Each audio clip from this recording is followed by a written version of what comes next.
Annyeonghaseyo, teman-teman sekalian, apa kabar? Senang sekali kita bisa bertemu kembali untuk belajar bahasa Korea bersama-sama. Pelajaran kita kali ini akan membahas mengenai si atau esi dan aya dweda, oya dweda atau ayahada, oyahada. Yang pertama kali akan kita bahas adalah mengenai esi dulu ya. Esi digunakan pada saat kita menceritakan atau membicarakan subjek dengan cara meninggikan subjek dalam kalimat. Jika akar kata kerja dan kata sifat berakhiran dengan konsonan selain real, maka yang digunakan adalah esi. Sebagai contoh, ikta membaca menjadi 읽으시다. 좋다, baik menjadi 좋으시다. Kemudian, jika berakhiran dengan vokal, maka digunakan si. Misalnya, gada, pergi, menjadi gasida. Dan jika berakhiran dengan konsonan real, maka pertama-tama real tersebut harus dilesapkan. Dan baru setelah itu dilekati dengan si.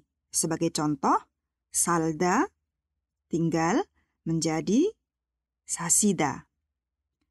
Teman-teman, tadi dikatakan bahwa si digunakan untuk meninggikan subjek dalam kalimat. Nah, bentuk turunan dari si, yaitu bentuk eseo atau seo, sangat sering digunakan. Bentuk eseo ini merupakan bentuk sekarang, dan esoseo merupakan bentuk lampaunya. Untuk lebih jelasnya, mari kita perhatikan contoh kalimat berikut. Pak Guru sekarang membaca buku apa? 선생님은 지금 무슨 책을 읽으세요? Bapak Direktur setiap pagi berolahraga. 사장님은 매일 아침 운동을 하세요. Orang tua saya tinggal di Indonesia. 부모님은 인도네시아에 사세요. Dari contoh tadi, kita bisa mengetahui bahwa ikta membaca menjadi 읽으시다, kemudian informalnya menjadi 읽으세요. Hada, melakukan atau mengerjakan, menjadi 하시다, dan kemudian 하세요. Salda atau tinggal menjadi sasida, dan selanjutnya dirubah menjadi 사세요. Kemudian, 크다, 크시다 menjadi 크세요. Ada yang harus diperhatikan bahwa ada beberapa kosakata yang memiliki bentuk meninggikan subjek yang khusus. Misalnya, untuk kata makan atau 먹다, bentuk meninggikan subjeknya bukan 먹으시다 tetapi 드시다 atau 잡수시다. Kemudian ada atau ita, bentuk meninggikan subjeknya adalah gesida. Serta jumusida merupakan bentuk meninggikan dari kata jada atau tidur. Berikutnya, silahkan dengarkan percakapan pendek berikut ini. 사장님 좀 바꿔주세요. 지금 사무실에 안 계세요. 잠깐 나가셨어요. Dalam percakapan tadi, pembicara pertama menelpon kantor, meminta sekretaris, yaitu lawan bicaranya, untuk menyambungkan teleponnya dengan Bapak Direktur. Apakah dia bisa berbicara dengan Bapak Direktur? Ya, betul sekali, tidak bisa. Karena ternyata Bapak Direktur sedang tidak berada di tempat. Beliau sedang keluar sebentar. Percakapan selanjutnya, 사리 씨 아버지는 키가 크세요? 아니요, 키가 작으세요. Apakah ayah Sari badannya tinggi? Tidak, ayah Sari badannya pendek.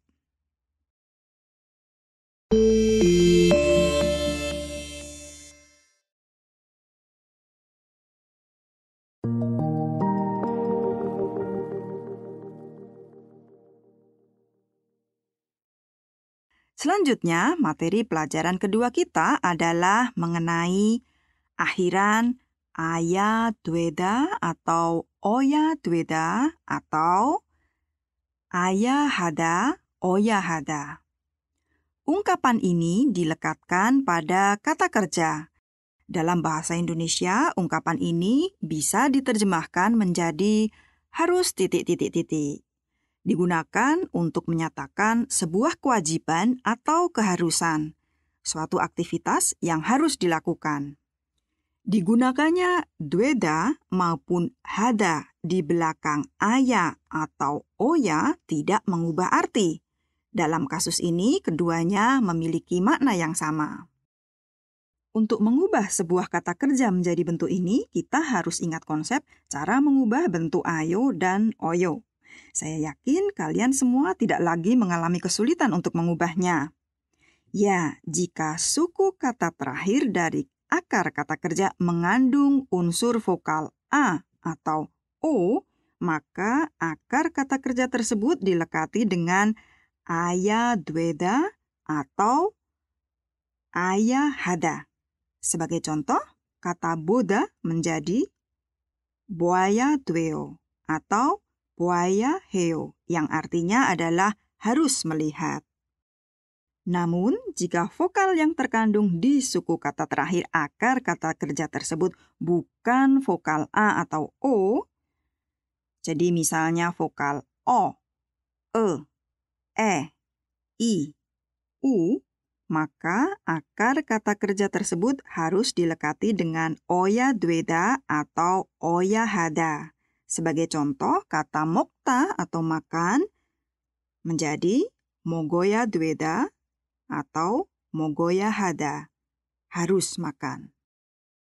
Kemudian, bentuk harus untuk kata kerja hada atau melakukan adalah hea dweda atau hea hada. Misalnya, kongbu hada, belajar, menjadi kongbu hea dweo atau kongbu hea heo. Mari kita coba terjemahkan kalimat berikut ini. Ketika mengunjungi rumah orang Korea, harus masuk dengan melepaskan sepatu. 한국인 집을 방문할 때는 신발을 벗고 들어가야 해요. Kita harus memberikan tempat duduk kepada orang tua di dalam kereta bawah tanah. 지하철 안에서는 어른께 자리를 양보해야 해요. Saat mau naik kereta bawah tanah, kita harus antri. 지하철을 탈 때는 줄을 서야 해요. Selanjutnya, mari kita dengarkan percakapan pendek berikut ini. 어른께 인사할 때 어떻게 해요? 허리를 숙여야 돼요. Bagaimana cara memberi salam kepada orang yang tua? Ya, kita harus membungkukkan badan kita. Percakapan berikutnya, 한국에서 어른께 지켜야 하는 예절이 있어요? 어른께는 물건을 두 손으로 들어야 돼요. Di Korea, etika apa yang harus kita lakukan kepada orang tua? Iya, betul sekali. Saat kita memberikan barang kepada orang tua, kita harus menggunakan dua tangan. Teman-teman, sebelum kita akhiri pelajaran kita, mari kita review sebentar apa yang baru saja kita pelajari. Yang pertama, untuk menceritakan tentang subjek dengan cara meninggikan subjek, bisa digunakan si atau si. Kemudian, yang kedua, untuk mengungkapkan sebuah kewajiban yang harus dilakukan, digunakan ungkapan aya dweda atau oya dweda atau aya hada, oya hada. 여러분, 한국어를 잘하고 싶지요? 그럼 매일매일 열심히 공부해야 돼요. Selamat berlatih kembali dan sampai bertemu di pelajaran selanjutnya.